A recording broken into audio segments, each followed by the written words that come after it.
Hello दोस्तों, Trilok innovation channel में आज आपका स्वागत है। इलेक्ट्रिकल की दुनिया में आपका फिर से एक बार स्वागत है।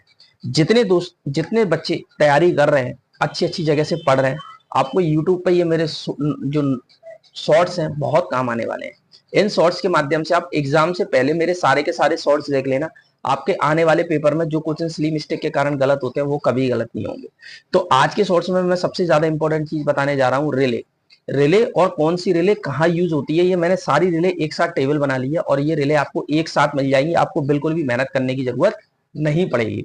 दोस्तों, सबसे पहले मैं बताता हूँ कि रिले क्या होती है। रिले गांव की चुगलो होती है। कौन होती है दोस्तों? जैसे गांव में चुगलो होती है, ऐसे ही पूरे पावर इलेक्ट्रिकल पावर सिस्टम में रिले चुगली का ही काम करती है। ये हमारे फॉल्ट को दूर नहीं करती, केवल फॉल्ट का पता लगाती है, सेंस करती है।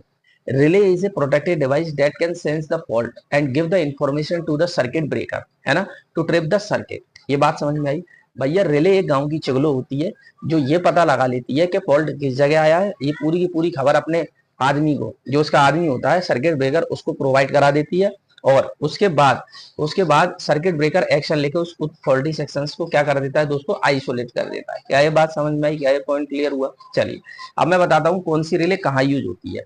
सबसे पहले हम बात करते हैं बुकोल्स रिले। बुकोल्स रिले हमेशा इंटरनल फॉल्ट और एक्सटर्नल फॉल्ट दोनों के लिए यूज होती है और ट्रांसफार्मर में यूज होती है। ठीक है। दूसरी चीज अपन बात करते हैं थर्मल रिले। थर्मल रिले हमेशा एसी और डीसी सर्किट में हम यूज करते हैं। थर्मल रिले का कहाँ यूज करते हैं हम? एसी और डीसी में। उसके बाद बात करते हैं मोर रिले। मोर रिले हमेशा लॉन्ग ट्रांसमिशन लाइन के लिए यूज होती है। कहाँ यूज होती है? लॉन्ग ट्रांसमिशन लाइन के लिए। उसके बाद बात करते हैं हम इंपीडेंस रिले। इंपीडेंस रिले जो होती है वो मीडियम ट्रांसमिशन लाइन में यूज करते हैं। ठीक है। और उसके बाद आता है तुम्हारा short transmission line. Short transmission line में हम यूज करते हैं रिएक्टेंस रिले। रिएक्टेंस रिले का शॉर्ट ट्रांसमिशन लाइन है, इंपीडेंस रिले का मीडियम ट्रांसमिशन लाइन में, और मोर रिले का यूज करते हैं हम लॉन्ग ट्रांसमिशन लाइन में। क्या ये बात समझ में आई? क्या ये पॉइंट क्लियर हुआ? चलिए, मर्ज प्राइस रिले। मर्ज प्राइस रिले जो होती है अल्टरनेटर और ट्रांसफार्मर में यूज करते हैं। कहाँ करते हैं हम? अल्टरनेटर और ट्रांसफार्मर में मर्ज प्राइस रिले का यूज करते हैं। ठीक है दोस्तों। चलिए, अब हम बात करते हैं इनवर्स करंट रिले। ये हमेशा अल्टरनेटर में यूज होती है।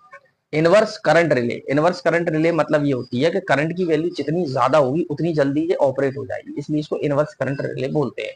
ठीक है, ये पॉइंट क्लियर हुआ? चलिए, ये कहाँ यूज होती है इनवर्स करंट रिले? अल्टरनेटर में।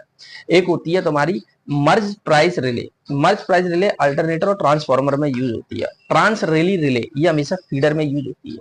जैसे हमारे फीडर होते हैं, फीडर क्या करता है? सब स्टेशन से डिस्ट्रीब्यूशन के लिए बिजली पैदा मतलब देता है, तो इसको हम फीडर बोलते हैं, है ना। और फीडर हमेशा ट्रांस रेली रिले के आधार पर डिसाइड मतलब उसका प्रोटेक्शन डिसाइड किया जाता है। ठीक है। उसके बाद बात